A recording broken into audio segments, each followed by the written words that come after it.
How do nerves work? Are nerves simply the wires in the body that conduct electricity like the wires in the walls of your home or in your computer? This is an analogy often made, but the reality is that nerves have a much more complex job in the body. They are not just the wires, but the cells that are the sensors, detectors of the external and internal world, the transducers that convert information to electrical impulses, the wires that transmit these impulses, the transistors that gate the information and turn up or down the volume, and finally, the activators that take that information and cause it to have an effect on other organs.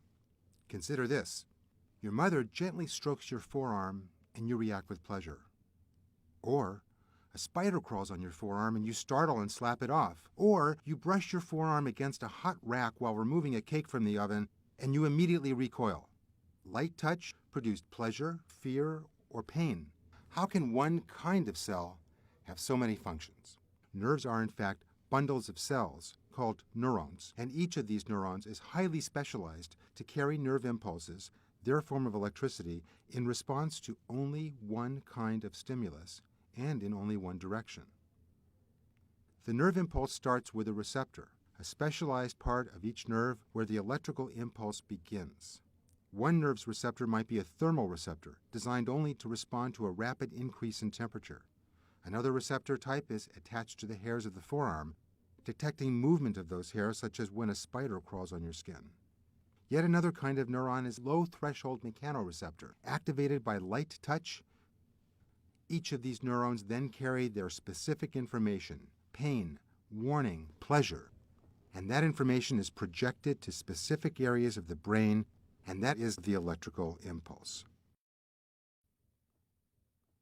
The inside of a nerve is a fluid that is very rich in the ion potassium. It is 20 times higher than in the fluid outside the nerve, while that outside fluid has 10 times more sodium than the inside of the nerve. This imbalance between sodium outside and potassium inside the cell results in the inside of the nerve having a negative electrical charge relative to the outside of the nerve, about equal to minus 70 or minus 80 millivolts. This is called the nerve's resting potential. But in response to that stimulus, the nerve is designed to detect pores in the cell wall near the receptor of the cell open. These pores are specialized protein channels that are designed to let sodium rush into the nerve. The sodium ions rush down their concentration gradient, and when they do, the inside of the nerve becomes more positively charged, about plus 40 millivolts.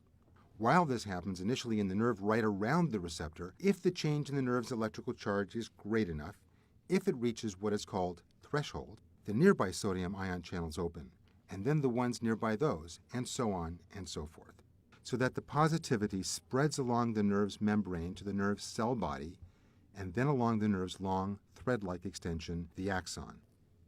Meanwhile, potassium ion channels open, potassium rushes out of the nerve, and the membrane voltage returns to normal, actually overshooting it a bit. And during this overshoot, the nerve is resistant to further depolarization. It is refractory, which prevents the nerve electrical impulse from traveling backwards. Then, ion pumps pump the sodium back out of the nerve and the potassium back into the nerve, restoring the nerve to its normal resting state. The end of the nerve, the end of the axon, communicates with the nerve's target. This target will be other nerves in a specialized area of the spinal cord to be processed and then transmitted up to the brain. Or the nerve's target may be another organ, such as a muscle. When the electrical impulse reaches the end of the nerve, small vesicles or packets containing chemical neurotransmitters are released by the nerve and rapidly interact with the nerve's target. This process is called synaptic transmission, because the connection between the nerve and the next object in the chain is called a synapse. And it is here, in the synapse, that the neuron's electrical information can be modulated, amplified, blocked altogether, or translated to another informational process.